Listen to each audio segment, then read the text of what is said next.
Hello नमस्कार बहन हमारे चैनल में आपका स्वागत। हम आपको बहुत ही महत्वपूर्ण जानकारी देने वाले हैं अतिथि शिक्षकों के नियमितीकरण को लेकर। अतिथि शिक्षकों ने नियमितीकरण को लेकर मोर्चा खोल दिया है। तो शासन ने इनकी बहुत सी मांगों को माना गया है, लेकिन नियमितीकरण के ऊपर कोई बात नहीं की गई है। अभी नियमितीकरण के ऊपर कोई विचार नहीं किया जा रहा है, लेकिन अतिथि शिक्षकों को बीच सत्र में बाहर नहीं किया जाएगा। 12 मई का अनुबंध करने के निर्देश दिए गए हैं शासन की ओर से। वो अतिथि शिक्षकों का आगे भविष्य में चल के नियमितीकरण किया जाएगा, शासन का ऐसा कहना है। मैं पूरी विस्तार से आपको जानकारी देने वाला हूँ, लाइव वार्ता भी सुनाने वाला हूँ कि अतिथि शिक्षकों की कौन कौन सी मांगें सरकार ने मानी थी और कब तक अतिथि शिक्षकों का भविष्य सुरक्षित किया जाएगा, कब तक इनका नियमितीकरण किया जाएगा। पूरी विस्तार से जानकारी दूंगा। वीडियो में बने रहें, वीडियो पूरा देखें। वीडियो अच्छा लगे तो लाइक जरूर करें और चैनल को सब्सक्राइब जरूर कर लें न्यू अपडेट पाने के लिए। अतिथि शिक्षकों ने मंगलवार को राजधानी भोपाल में पहुंचकर एक बहुत बड़ा प्रदर्शन किया था। यह कितना बड़ा प्रदर्शन था कि इससे सरकार के सामने मुसीबत खड़ी हो सकती थी, लेकिन सरकार ने आखिरकार अतिथि शिक्षकों की मांगों को मानने का फैसला कर लिया है। दरअसल अतिथि शिक्षकों के एक प्रतिनिधिमंडल ने स्कूल शिक्षा मंत्री उदय प्रताप सिंह से मुलाकात की है।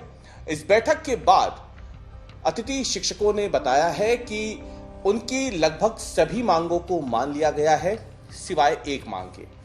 ये मांग है नियमितीकरण की, यानी अतिथि शिक्षकों के नियमितीकरण की एक जो मांग थी और इसके साथ ही कई दूसरी मांगे भी थी।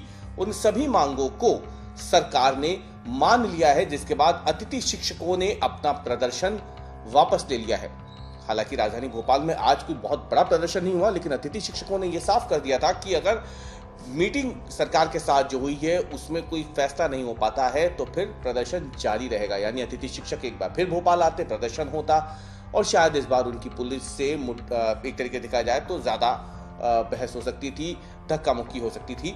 लेकिन ऐसा होने से पहले ही अतिथि शिक्षकों की मांगों को सरकार ने मान लिया। क्या कुछ मांगे मानी है, अब पहले हम आपको बताते हैं। नियमितीकरण पे कोई बात नहीं हुई है, नियमितीकरण की मांग फिलहाल नहीं मानी गई है। लेकिन इसके अलावा जो सबसे जरूरी बात थी वो कि अतिथि शिक्षक ने यह गया है कि बीच सत्र में अतिथि शिक्षकों को बाहर नहीं किया जाएगा और ना ही अगर वो कहीं जाते हैं तो उस पद को रिक्त नहीं माना जाएगा। यानी अभी होता यह था कि अतिथि शिक्षक जिस जगह से चले गए उस पद को रिक्त मानते हुए वहां पे नई ज्वाइनिंग हो जाती थी, लेकिन ऐसा नहीं होगा। स्कोर कार्ड जो बनता है उसमें भी हर साल 10 अंक इनको मिलेंगे और अधिकतम 15 सालों का जो अनुभव होगा उसके आधार पर इनको 150 अंक जो हैं वो दिए जाएंगे स्कोर कार्ड में, जो बाद में इनके अनुभव के रूप में काम आएगा।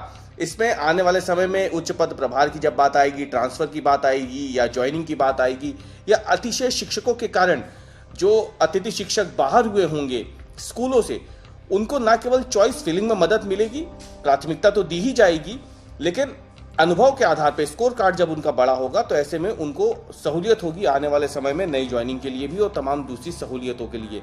इसके अलावा अगर एक और पे कहना है कि यदि अगले 1 महीने के भीतर उनकी इस मांग को पूरा नहीं किया गया, जिसमें नियमितीकरण को बाहर कर दिया गया है, तो फिर वो एक बार फिर से भोपाल में जुटेंगे और एक बड़ा प्रदर्शन वो करेंगे।